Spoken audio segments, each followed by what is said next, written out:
오랜만에 영상을 올리는데요. 본 영상에서는 직접표의 가장 기본이 되는 차동 증폭기의 입력 페어인 디퍼런셜 페어를 공부해 보도록 하겠습니다.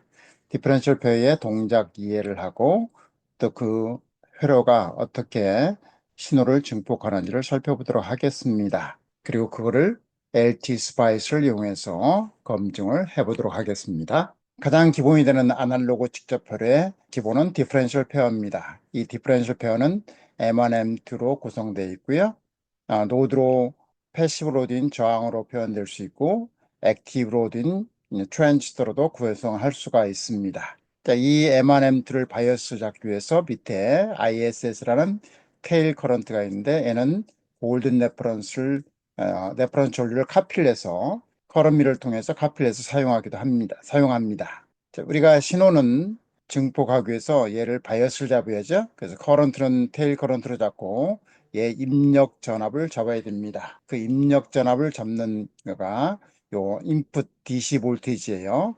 두 개 M1M2의 게이트 전압을 동일하게 잡기 위해서 DC 전압을 가는데 이 DC 전압을 커먼 모드 전압이라고 합니다. 이 커먼 모드 전압이 위로 올라갈 수도 있고 밑으로 내려올 수도 있죠. 그 범위를 커먼 모드 레인지라고 합니다. 이 인풋 커먼 모드 레인지 DC 변화량이 크면 클수록 회로를 동작시키기에 유연합니다.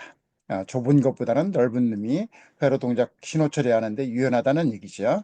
자, 입력 DC를 가한 다음에 그 두 양단에 이제 AC 스몰 시그널을 가하게 됩니다. 이 AC 스몰 시그널은 이 커먼 모드 전압을 에버리지로 해서 평균으로 해서 사인 웨이브를 넣게 되는 것이죠. 이 사인 웨이브를 집어넣으면 이 전류가 변하기 시작합니다. A 신호가 없을 때 평형 상태일 때 DC M1의 게이트 전압과 M2의 게이트 전압을 이 커먼 볼테이지로 같을 때에는 전류가 테일 커런트의 2분의 1씩 흐릅니다. 그러면 2분의 1씩 흐르면 VDD에서 그 2분의 1 전류에 의해서 전압들이 생기면 DC 전압이 커먼 모드 전압이 VDD 마이너스 저항의 전압 드롭이 되겠죠. 양쪽이 매칭이 되면 VO1과 VO2의 DC 전압은 같을 겁니다. 자, 이 평형 상태에서 AC 신호가 들어가면, 즉 이 AC 신호는 기준 전압은 커먼 모드 위에 태우게 되겠습니다. 그래서 그 전압을 가하면 상대적으로 M1의 게이트 전압이 M2의 게이트 전압보다 높으면 델타 I만큼 전류가 더 흐르면 반대편은 낮은 게이트 전압이 상대적으로 낮은 쪽은 델타 I만큼 덜 흐르겠죠. 그래서 이 전류들이 M1, M2에 거쳐서 오는 거, M1에 거쳐서 오면 이 점에서 K쉘이 성립합니다. 들어오는 전류의 합은 나가는 전류의 합과 같다는 거죠. 그래서 이 델타 I가 AC 신호가 되겠습니다. 자, 그러면 상대적으로 M1의 게이트 전압이 M2의 게이트 전압보다 크면 M1의 전류가 평형 상태에서 델타 I만큼 흐를 텐데 이 전류에 의해서 전압들로 생기죠. 그러면 VDD 마이너스 저항 곱하기 전류가 VO1 아웃풋 단자의 신호가 되겠죠. 그럼 전압들이 많아지니까 입력 상대 전압이 높아지면 즉 M1의 게이트 전압이 M2의 게이트 전압이 높아지면 전류가 더 오르게 되고 그러면 전압 드롭이 많아져서 상대적으로 평형 상태인 DC 전압에서 내려오기 시작합니다. 반대 방향은 전류가 덜 흐르기 때문에 신호가 올라가게 되죠. 그래서 이 M1의 게이트 쪽을 플러스로 보면 이 반대편 M2의 드레인 쪽이 플러스가 되고요. 동상이 DC 상태에서는 동상이 됩니다. 그리고 M1의 드레인 쪽은 180도 아웃 오브 페이스가 나오게 되겠습니다. 자, 여기 신호의 전달을 한번 보도록 하겠습니다. 자, 그러면 신호가 작으면 입력인 V인의 1 V인 2가 되겠죠? M1, M2의 게이트 전압의 차이가 두 신호의 디퍼런셜 신호가 되겠습니다. 그러면 여기가 신호가 아주 적으면 버추얼 숏이 거의 AC 그라운드가 됩니다. 그런데 신호가 크게 되면 양쪽 신호가 크게 되면 여기는 입력 신호의 2배 주파수가 이렇게 뛰게 됩니다. 신호가 굉장히 적다는 가정에서 이게 AC 그라운드고 그러면 여기는 KCL에 의해서 여기는 입력 신호의 2분의 1 V인 여기는 이렇게 해서 2분의 1이 되겠죠? 그러면 실제로 얘는 이렇게 표현하면 게이트 채널 플러스로 표현하면 마이너스 2분의 V인이 되겠습니다. 이게 AC 신호예요. 그러면 이거 A 신호에서 전류 델타 E가 할 텐데 델타 E는 어떻게 되냐면 입력 게이트 소스 전압의 타임스 GM이에요. 그죠? 이쪽도 마찬가지 델타 E가 요 마이너스까지 합치면 마이너스 2분의 V인 타임스 GM이 되겠습니다. 자, 밸런스를 유지할 때 GM1과 GM2는 같아요. 전류가 디지전압이 같으니까, 그죠? 사이즈 같고. 얘는 GM으로 표현하겠습니다. 자, 그러면 출력을 상대적으로 보면, 예를 들면 출력을, 아웃풋을 이렇게 보도록 하겠습니다. VO2를, VO1을 레퍼런스로 이렇게 보겠습니다.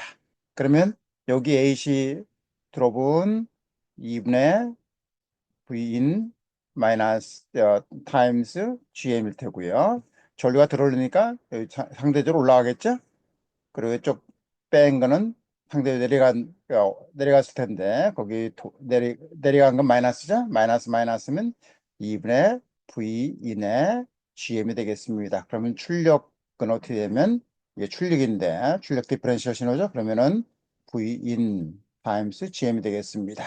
그리고 여기다 이제 스윙이니까 전류니까 저항을 곱하면 되겠죠? R을 곱하면 됩니다. 그죠? RD를 곱하면 돼요. 여기다 RD를 곱하면 됩니다. 자, 그러면 게인은 디퍼런셜 인풋이 들어가서 디퍼런셜 아웃풋을 게인을 보면은 어떻게 되면 GM 타임스 아웃풋을 취해간 곳에 저항이 되겠습니다. 이때 채널 랭스를 모듈레이션으로 생기는 발생하는 M1M2의 RDS는 네글리저블 하다고 하겠습니다. 만약에 M1M2의 RDS가 RD와 거의 유사하게 영향을 준다 그러면 여기에 RDS 이렇게 패럴로 하면 됩니다.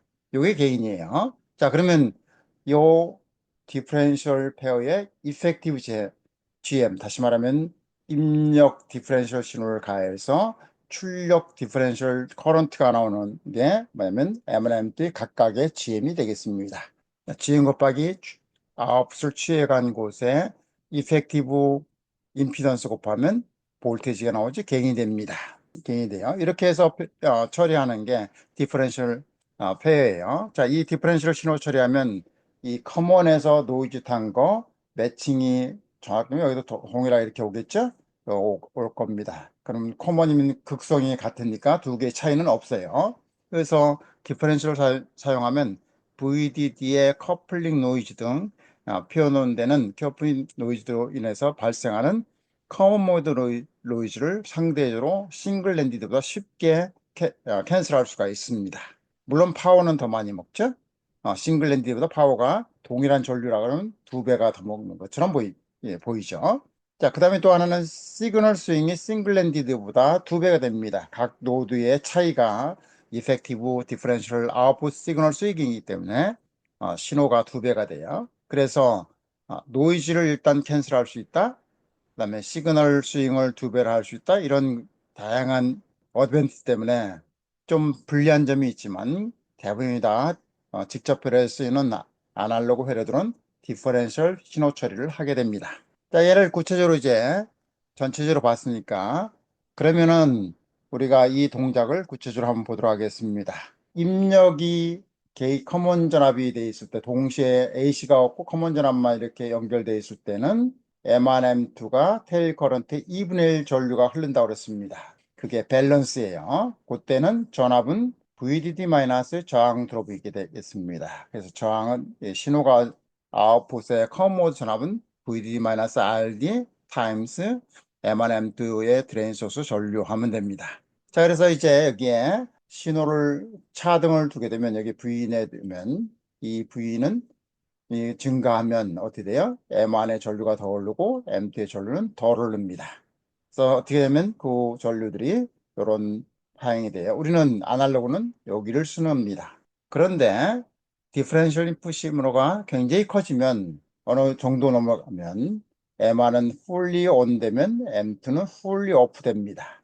반대로 M2가 fully on 되면 M1은 fully off 되죠. 이 영역이 되겠습니다. 이 영역은 디지털이에요. 이런 디지털 커런트의 방향만 바꿔주죠.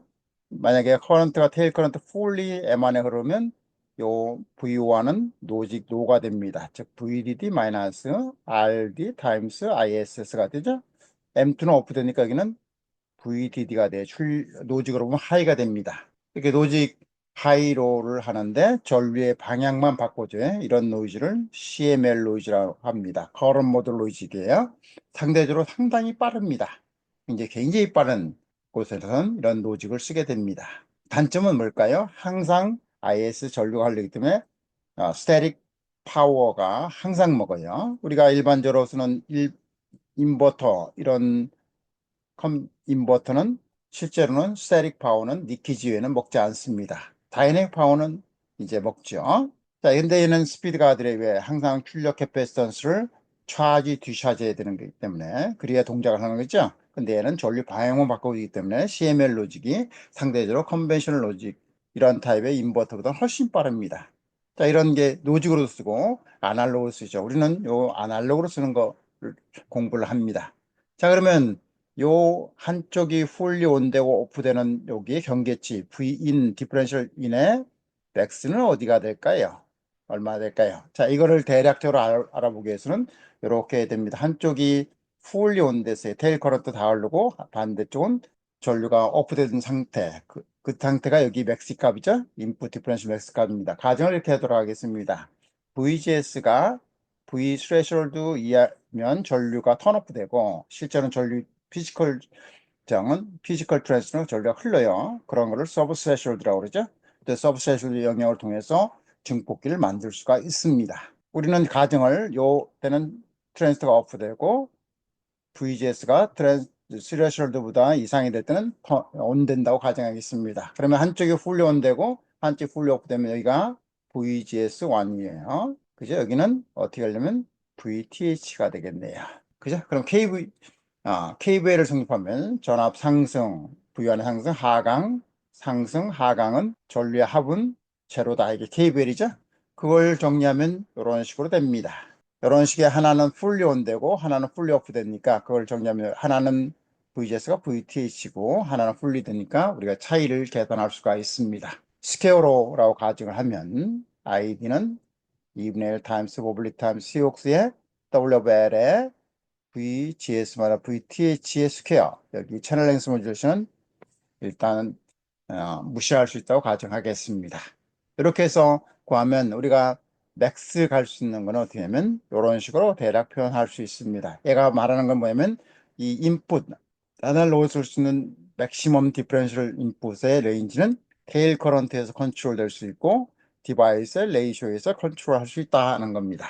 자, 그러면 얘는 어떻게 되면 평형 상태일 때, 즉 M1, M2 게이트의 전압이 같을 때 그때 평형이죠. 테일 커런트 절반씩 M1의 M2의 드레인 소스 커런트가 된다고 할 때 그때의 게이트 오버드라이브 볼테이지를 이렇게 표현하도록 하겠습니다. 자, 그 게이트 평행 상태의 게이트 오버드라이브 볼테이지의 스퀘어 루트 2배만큼이 요 맥시멈 그 인풋이 아날로그적으로 사용할 수 있는 영역이 되겠습니다. 자, 그런데 이 이펙티브 GM은 어떻게 되나? 이펙티브 GM은 어떻게 정의를 할까요? 이렇게 정의해야겠죠. 입력의 디퍼런셜이니까 입력 V1, V2가 디퍼런셜 인풋이죠. 거기에 출력은 뭐예요? VO, I, ID, M2, ID, 1. 이게 출력입니다. 이게 이펙티브 GM이에요. 자, 그러면 Y축에 ID1 ID2라고 표현하고 X축에 인풋 디퍼런셜을 가정하면 이런 전류 모양새가 나와요. 자, 얘의 이 기울기 정이니까 X축이 이쪽이죠. 이 기울기가 뭡니까? GM이에요. 그럼 어디가 GM이 가장 큽니까? 기울기가 여기 중간이 가장 큽니다. 그리고 신호가 적은 디퍼런셜 신호가 커짐에 따라서 기울기가 줄기 시작해요. 즉 다시 말하면 GM이 줄기 시작합니다. 이렇게 줄어요. 자, 그래서 보면 우리는 GM을 보통 밸런스 모드일 때 그때의 GM을 가지고 매뉴얼 계산할 때 사용을 합니다. 자, 신호가 커지면 GM이 분명히 적어지죠. 그래서 신호가 크면 입력 디퍼런셜 신호가 크면 이 디퍼런셜 신호가 작을 때보다 게인이 줄게 됩니다. 그래서 신호가 크면 디스토션이 생긴 거예요. 예를 신호가 크면 요 작은 쪽은 여기 이 GM과 요 증폭이 되고 큰 쪽은 밑에 걸 가지고 증폭이 되죠. 동일한 신호인데 신호 크기에 따라서 증폭도가 다르면 출력은 어떻게 될까요? 선형하지 않고 비선형, 즉 디스토션이 생기는 겁니다. 그래서 신호가 크면 디스토션이 생기게 돼 있어요. 그러면은 우리가 GM을 계산할 수 있을까요? 예, GM을 계산할 수 있어요. 시뮬레이션으로 저 기울기를 구할 수도 있고, 증명할 때는 우리 매뉴얼로 계산할 수도 있습니다. 그럼 어떻게 계산한가요? 게이트 소스 전압을 통해서 KVL을 정리하면 됩니다. 아까처럼. 그죠? V in 1 VGS1 그다음에 상승이 VGS2 하강이 V in의 2가 제로 이게 첫 번째 식이에요. 그리고 두 번째 식은 어떻게 하면 ID1 플러스 ID2는 ID 테일 커런트입니다. 이게 두 번째 식이에요. 이 1, 2번의 식에 의해서 이제 풀으면 그죠? 그러면 입력 출력 신호의 차이는 대략 이렇게 넌리니어 텀으로 보입니다. 풀어줘요. 스퀘어로라는 가정하에서. 그럼 리니어라면 어떻게 돼요? 신호가, 디퍼런스 신호가 요 텀이 네글리저블하이즈 머치 레스 된 해야 됩니다. 그래야 이 신호가 이 안쪽 아날로그 선형 영역으로 들어오게 돼 있어요. 자, 그렇다고 가정하면 얘를 네글리저블 할 수 있죠. 그죠? 네글리저블 할 수 있습니다. 그렇게 해서 얘를 정리하면 우리가 GM을 구할 수 있습니다. 여기가 이렇게 되고요. 여기는 스퀘어 루트니까 들어오면 여기 위쪽에 요게 달랬겠네요. 얘는 캔슬 아웃 되고 그죠? 이렇게 됩니다. 예, 이렇게 돼요. 그 테일 커런트는 밸런스일 때에 그 M1Mt의 드레인 소스 커런트의 두 배니까 이렇게 표현할 수가 있습니다. 디퍼런셜 신호가 제로일 때에 GM이 맥스인데 맥스의 GM은 이렇게 표현할 수 있죠? 그리고 두 페어가 하나는 온되고 하나는 폴리 오프 될 그 경계치, 그 인풋 디퍼런셜 경계치라고 그러는데 맥시멈이라고 그러는데 그거는 평행 상태에 있던 게이트 오버드라이브 볼테이지 곱하기 스퀘어 루트 D가 되겠습니다. 자, 그러면 게인은 어떻게 되면 게인은 이펙티브 GM에다가 출력을 취해간 곳에 저항이기 때문에 GM 곱하기 RD 하면 이 디퍼런셜 페어가 나타날 수 있는 볼테이지 이득을 표현할 수가 있겠습니다. 자, 스파이스 검정하기 위해서 테스트 벤치를 그려보죠. 디퍼런셜 페어입니다. 컴포넌트에서 M1, M2를 불러옵니다. M못을 불러와요. 그리고 M못의 바디는 그라운드에 붙이기 때문에 그라운드에 타이를 합니다. 부하는 패시브 저항을 쓰도록 하겠습니다. CK로 놓고요. 이 M1M2 바이오스 시작해서 테일 커런트를 M3로 만들었습니다. M3 전류는 50 마이크로 흐르도록 게이트 전압과 디바이스 사이즈를 조절했습니다. 이 2 마이크로에 26 마이크로 위스를 사용했습니다. 그래서 테일 커런트는 50 마이크로 흐르도록 만들었어요. 그리고 커먼 모드를 M1 게이트 전압과 M2 게이트 전압 DC 전압이죠. 그거를 1.3V로 잡았습니다. 이 디바이스의 모든 동작은 세츄레이션형에서 동작을 해야 되죠. 물론 이 디바이스의 인버전은 위크 인버전, 즉 서브 스레시홀드 영역 혹은 마드리드 인버전, 스트롱 인버전 모두 사용할 수 있습니다. 그렇지만 어느 인버전 조건이든 상관없이 M1, M2, M3는 아날로그인 경우는 다 세츄레이션 영역에 동작을 시켜야 됩니다. 그리고 VDD를 가하기 위해서 이게 전압 소스를 불러와서 VDD를 2.5V 가했네요. 그리고 디퍼런셜 신호를 여기 V1으로 집어넣습니다. 이 V1을 일단 얘들의 인풋 디퍼런셜 차이에 따라서 전류 혹은 전압의 그 모양새를 보기 위해서 인풋을 수입을 하도록 하겠습니다. 자, 이렇게 스키매틱 테스트 벤치를 그린 다음에요. 뭐 디바이스 M1M2, M3가 어떤 모델을 쓸지 모델을 불러와야 되죠. 모델은 180 나노 BCM 모델을 사용하는 걸로 불러왔습니다. 얘 DC 동작점들을 알아려고 그러면 오퍼레이팅 포인트를 알려면 .op를 쓰면 됩니다. 그리고 인풋을 수입을 하려고 그래요. 인풋의 디퍼런셜 마이너스 V M1의 게이트 전압이 M2의 게이트 전압보다 300mm 작은 쪽부터 300mm 큰 쪽으로 수입을 하겠습니다. 수입을 한 그 칸은 0.1mm 칸으로 수입을 해서 이렇게 마이너스 300에서 플러스 300까지 수입을 하도록 하겠습니다. 자, 그 다음에 이제 이 위스에 따라서 테일 커런트 일정할 때 위스에 따라서 디바이스 WL 레이쇼에 따라서 M1M2의 턴오프 되는 영역, 즉 디퍼런셜 인풋을 쓸 수 있는 맥시멈 레인지를 우리가 알 수 있다고 그랬죠. 그렇게 하기 위해서 M1M2를 어떻게 표현했냐면 랭스는 180 나노의 위스보다 랭스보다 큰 거 썼고요. 그다음에 위스를 그 베리어블 파라미터로 썼습니다. 그리고 얘를 조절하려고 그래요. 위스별로 디퍼런셜 인풋 레인지가 어떻게 변하는지 보기 위해서요. 두 개가 양쪽이 똑같으니까 얘도 마찬가지로 500 나노 랭스에다가 위스는 베리어블로 변수로 썼습니다. 자, 변수를 이제 조절하기 위해서 파라메터라는 걸 써서요. 위스를 파라메터로 봤죠? 10 마이크론 온 다음에 얘를 시뮬레이션 돌리는 스텝을 써서 위스를 10 마이크로 한번 돌리고 30 마이크로 돌리고 60 마이크로 돌리려고 합니다. 자, 이제 시뮬레이션 돌려보도록 하겠습니다. 런을 했어요. 그러면 이미 시뮬레이션 돌아왔습니다. 사용을 보도록 하겠습니다. 디퍼런셜 차이를 이렇게 보도록 하죠. 볼티지입니다. 자, 평형 상태일 때가 어딘가요? 평형 상태가 인풋 디퍼런셜이 제로일 때죠. 이때 평형 상태는 2.5 마이너스 밑에가 50 마이크로니까 25 마이크로예요. 25 마이크로 곱하기 10km은 0.25 마이크로가 드롭되나요? 그러면 2.5 마이너스 0.25니까 2.25가 여기 평형 상태일 때 디시전압이 되겠습니다. 자, 그리고 이제 보면 세 개의 위스를 돌렸으니까 이 가장 낮은 게 10 10 마이크로, 이 가장 이쪽이요. 10 마이크로, 20 마이크로, 30 마이크로 되겠습니다. 즉, 위스가 테일 커런트는 고정시켜 놨으니까 위스가 커지면 이 레인지가 줄게 되죠. 자, 이렇게 해서 우리가 출력 전압을 봤고요. 얘를 동일한 에서 플러스 전류를 보도록 하겠습니다. 전류를 찍어보죠. 얘도 마찬가지 전류 찍혔습니다. 자, 전류를 이렇게 찍었어요.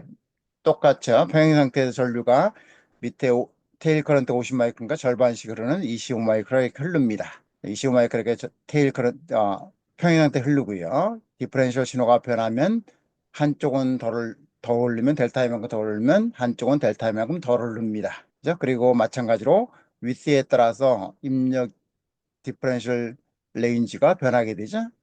여기 가장 좁은 게 30 마이크로, 20 마이크로, 그 다음에 10 마이크로 위스를 사용했을 경우가 되겠습니다. 자, 얘에 이제 GM을 구해보도록 하겠습니다. 그럼 플러스를 하나 더 만들겠습니다. GM을 부르고요. 여기에 전류를 매제를 하죠. 자, 이렇게 전류를 매제했습니다. 전류를 매제하면 두 개의 출력 전류를 구해야 되니까 얘를 두 개 차이로 보겠습니다. IDM1과 IDM2가 되겠죠? 이렇게 해서 전류를 한번 보고요. 그러면 우리 아까 했던 것처럼 디퍼런셜 신호가 없을 땐 전류 차이가 없어요. 디퍼런셜 신호가 없습니다. 그래서 정의 제로죠. 그리고 마이너스 50, 하나가 풀리 온데서 마이너스 50, 그 다음에 다른 쪽이 풀리 온데서 플러스 50, 마이너스 50에서 플러스 50의 차이가 변합니다. 자, 얘에 대해 GM을 구해보도록 하겠습니다. 이 기울기를 구하면 GM을 구할 수 있죠? 네, GM을 구하도록 하겠습니다. 그러면 전류를 하나 찍고 그걸 통해서 GM을 구해보도록 하죠. GM은 어떻게 돼요? 두 신호의 차이죠. ID, M1, 마이너스, ID, M2, 요게 전류의 디퍼런셜 신호예요. 그 다음에 입력이 뭔가요? V인이죠? 디퍼런셜 V인입니다. 자, 요게 GM이 되겠습니다. 그죠? GM인데, 디퍼런셜 신호가 제로일 때가 GM이 가장 컸어요. 자, 위스가 30 마이크로 때가 GM이 가장 크죠? 테일 커런트 일정하니까 30 마이크로, 20 마이크로, 10 마이크로 있을 때 GM이 되겠습니다. 신호가 디퍼런셜 신호가 가장 적을 때가 GM이 가장 크니까 이때가 게인이 가장 클 겁니다. 그럼 신호가 커지면 GM이 떨어지니까 출력 임피던스는 동일하죠? 예를 들어 여기서는 10K로 동일합니다. 그러니까는 입력 신호가 디퍼런셜 신호가 커지면 게인이 줄게 돼요. 그거를 이제 우리가 표현할 때는 이 M1MT의 세츄레이션 특성 때문에 그렇다, 디바이스 세츄레이션 특성 때문에 그렇다 이렇게 표현합니다. 그러니까 신호가 커지면 어떻게 돼요? GM이 신호 레벨마다 다르기 때문에 디스토션이 생기는 거죠. 자, 이렇게 해서 간단하게 DC 수입을 사용해서 인풋 디퍼런셜 받았을 때 출력 전압의 변화를 봤고요. 그 다음에 출력 전류를 변화를 봤습니다. 그리고 그들의 입력 디퍼런셜 볼티지 분의 변동인 양에 대해서 출력 디퍼런셜 커런트 변동이 어떻게 되는지, 즉 이펙티브 GM을 살펴보았습니다. 다음은 AC 신호 들어갔을 때 이 신호는 어떻게 증폭되는지를 살펴보도록 하겠습니다. 증폭도를 알아보기 위한 방법으로는 트랜스 펑션 어널리시스를 할 수 있고, 그 다음에 트렌 어널리시스를 할 수 있습니다. 이 테스트 벤치는 트렌 어널리시스를 하기 위한 테스트 벤치가 되겠습니다. 아까 디퍼런셜 페어는 앞에 DC 트랜스 펑션을 구하기 위한 GM, 이펙티브 GM이나 그다음에 볼티지, 인풋 볼티지 차이에 따른 출력 볼티지 차이 변화량, 그다음에 출력 커런트 변화량을 본 거와 동일한 트랜지스터가 있나 스키매틱이 있어요. 디퍼런스 페어가 있습니다. 똑같이 썼고요. 그다음에 50 마이크로 테일 커런트가 흐르도록 설정을 했습니다. 그리고 여기에 디퍼런셜 신호를 넣는 방법은 다양하게 있는데 간단하게 아이디얼 트랜스포머를 썼습니다. 여기 인풋 신호 사인웨이브가 들어가요. 사인웨이브가 들어가고 그걸 인덕터를 썼습니다. 인덕터의 극성은 여기가 플러스, 여기 닷은 극성을 표현하는 거예요. 얘를 디퍼런셜을 만들고 커먼 모드를 1.3V로 가기 위해서 이렇게 페어를 썼습니다. 이 커먼 모드를 1.3V 가했어요. 그리고 극성은 여기 플러스 쪽은 이쪽이 극성이고 마이너스 쪽은 여기에 극성이 들어가겠습니다. 그러면 이 신호가 여기는 동상으로 가고 그다음에 여기는 역상으로 가겠습니다. 180도 아웃 오브 페이스로 가요. 그리고 이 권선비는 1대1이니까 이 인덕턴스의 권선비 그대로 쓰겠습니다. 인덕턴스 100mm 했니, 100mm 했니, 100mm 했니 쓰게 됐습니다. 그리고 인덕터 L1과 L3, L2, L3는 커플링이 니키지 없이 100% 된다고 그러면 커플링 코에피션트를 집어넣게 됩니다. K를 넣고 L1, L2, L3가 있는데 그거는 1이다. 즉 커플링이 니키지 없이 그대로 된다는 얘기예요. 그리고 나서 입력 신호에 사인웨이브를 집어넣도록 하겠습니다. 사인웨이브는 그 옵셋은 제로로 놓고 그다음에 제로 투 피크, 사인웨이브 제로 투 피크 값을 변수로 놨습니다. 얘를 조절해 보겠다는 얘기예요. 그리고 프리퀀시는 10kHz로 놨습니다. 모델링 아까와 똑같이 하고요. DC 오퍼레이팅 포인트를 알기 위해서 닷 어피를 넣고 그다음에 이 인풋 사인웨이브의 크기를 파람으로 쓰고 파라미터를 쓰고 VA를 하나는 30mm로 하는데 얘를 조절해서 스텝 펑션을 써 조절했습니다. 얘를 30mm 돌리고 그다음에 신호가 클 때 200mm, 300mm 됐을 때는 얘는 디지털 동작하겠네요. 그죠? 얘는 아날로그 동작을 할 거고요. 그리고 트레이너를 했습니다. 10K를 썼으니까 10K는 완주기가 0.1ms니까 세 주기만 보도록 하겠습니다. 세 주기 보고 그다음에 스텝수를 이렇게 0.0001ms로 잘라서 분석을 하도록 하겠습니다. 자, 그리고 이제 시뮬레이션을 돌려보도록 하죠. 시뮬레이션을 돌렸습니다. 윈도를 좀 하기 위해서 윈도를 구분하도록 하겠습니다. 얘가 184로 페이스 되는지 한번 보도록 하죠. 이렇게 돼 있습니다. 그죠? 그 다음에 얘는 지금 위상이 그죠? 30mm짜리, 200mm짜리, 300mm짜리 3개 나오네요. 자, 얘를 아이디얼 트랜스포머 써서 위상이 틀어지는지를 보도록 하겠습니다. 그러면 이쪽을 한번 보도록 하죠. 얘는 요거 동일하죠. 단 카운 모드만 1.3V로 올라갔습니다. 얘는 에버리지 값이 사인웨이브니까 제로죠. 그렇죠. 반대쪽을 보도록 하죠. 반대쪽은 180도 아웃 오브 페이스가 되어 있죠. 이렇게 해서 신호를 여러분 이쪽 플러스에 M1에 게이트 집어넣고 이쪽은 M2 게이트에 집어넣도록 하겠습니다. 그리고 출력을 보도록 하죠. 출력은 플러스를 다시 애들 해서 출력을 보도록 하겠습니다. 이쪽이 플러스예요. 그죠? 이쪽이 플러스고 그다음에 이쪽이 마이너스가 되겠습니다. 두 신호 차이가 이제 디퍼런셜이 되겠죠? 자, 보시면 신호가 사인웨이브 신호가 30mm, 즉 이때는 아날로그 사인웨이브 하는데 신호가 200mm나 300mm 되면 어떻게 해요? 한쪽이 턴오프 되고 한쪽 오는 되죠. 디지털 로직 하이가 되고 디지털 로직 로가 됩니다. 그래서 디지털로 동작하는 CML이고요. 여기가 아날로그입니다. 자, 그러면 우리는 아날로그를 쓰려고 그러면 표현한 것처럼 디퍼런셜 신호가 인풋 맥시멈 레인지보다 훨씬 적게 들어와야 아날로그로 디스토션 없이 사용할 수가 있습니다. 자, 이렇게 해서 우리가 돌릴 수 있고요. 그 다음에 요 신호에 따라서 스몰 싱 할 때는 거의 제로라고 AC 제로라고 했죠. 그래서 여러분이 전자를 공부할 때 여기를 제로로 AC 제로로 놓고 요거를 해프 서킷으로 해석을 했습니다. 그런데 이제 직접 회로 정도 오면 해프 서킷을 그리면 안 되고 직관적으로 계산을 다 하셔야 됩니다. 자, 그걸 한번 보도록 하죠. 그러면 얘를 조금 조절하도록 하겠습니다. 파람은 하나만 보도록 하죠. 파람은 디스이네이블 시키도록 하겠습니다. 동작 안에 디스이네이블 합니다. 파람이 위스가 30 마이크로만 쓰게 되어 있고 여기 쪽도 파람을 쓰지 않도록 하겠습니다. VA도요. 여기도 파람을 쓰지 않고 30mm 그대로 놓도록 30mm만 놓도록 하겠습니다. 자, 시뮬레이션 한번 돌려볼까요? 이렇게 시뮬레이션 이제 돌았네요. 네, 출력입니다. 그럼 여기를 한번 찍는 거죠. 여기가 신호가 어떻게 되는지. 그럼 한 칸을 더 놓고 보도록 하겠습니다. 네, 30mm 제로 투 피크에 대해서 이 소스 쪽은 어떻게 되냐면 커먼 모드 0.645V가 커먼 모드예요. 예, 신호 스윙이 상당히 적죠. 거의 제로입니다. 그런데 신호를 좀 키우면 신호가 이제 어떻게 되면 신호가 좀 30mm가 아니고 좀 키우도록 하겠습니다. 30mm가 아니고 60mm 정도, 50mm 정도 키워볼까요? 그리고 시뮬레이션 한번 돌리죠.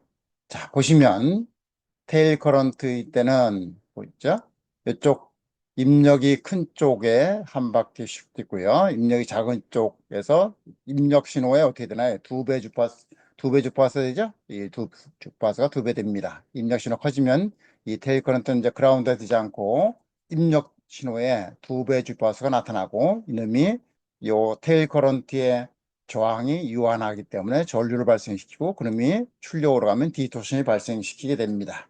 이 RF 할 때는 신호가 커지면 여기에 세컨 하모닉이 나오고 그로 인해서 출력의 하모닉 성분들이 나오겠죠. 물론 얘도 일반 회로를 그 RF가 아니더라도 나옵니다. 신호 커지면 더 디토션이 커진다는 얘기예요. 자, 그거를 얘가 검증을 하는 거고요. 신호가 작아지면 여기는 약간 변하긴 하지만 거의 제로로 놔도 문제가 없고 그렇게 해석하면 아주 신호가 작다 그러면 얘는 해프 서킷으로 해석해도 전혀 문제가 없습니다. 자, 이렇게 해서 간단하게 디퍼런셜 모드를 우리가 매뉴얼로 해석을 해봤고 정성적으로 이해를 했고 걔를 LT 스파이스라는 툴을 써서 디바이스 180단어의 BCM 모델을 써서 DC 수입 특성을 살펴봤고 그 다음에 AC 신호를 넣어서 시그널이 증폭되는 것을 봤습니다. 자, 우리는 이런 회로를요 어떻게 표현하냐면 이렇게 표현할 수가 있습니다. 보시면 이쪽이 플러스예요. 여기 마이너스입니다. 그러면 입력은 어떻게 되면 심볼은 이렇게 표현돼 플러스가 있고 마이너스가 있습니다. 그리고 이쪽은 플러스의 출력으로 이쪽은 마이너스입니다. 그래서 이쪽이 마이너스 플러스 이렇게 표현되면 여기는 VO 아웃의 플러스 주이고 여기는 V 아웃의 마이너스 주이고 여기는 V 인의 플러스 쪽이고 V 인의 마이너스 쪽 이렇게 표현됩니다. 이 심볼은 이렇게 표현돼요. 그죠? 자, 이렇게 해서 간단하게 디퍼런셜 앰프를 공부를 했습니다. 자세한 해석들을 이런 것들을 필요하면 제 강의 온라인 강의를 수강하셔도 되고요. 안 그러면 제가 오픈한 영상을 찾아서 보시면 되겠습니다. 감사합니다.